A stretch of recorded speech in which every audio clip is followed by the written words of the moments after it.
Hello, welcome to this Canon Service Support tutorial.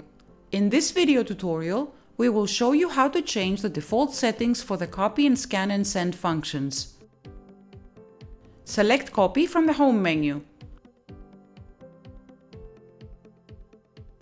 Select all the options that you want to set as default, such as the color mode, finishing type, and paper type of the output copies. Once you're done, click on the top right menu option and then select Change Default Settings. Press Register.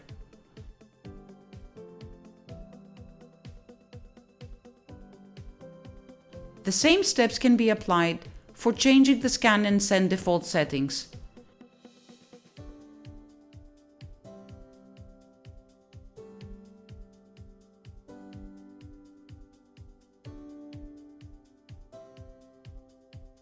You can always contact Canon Support if you need further assistance.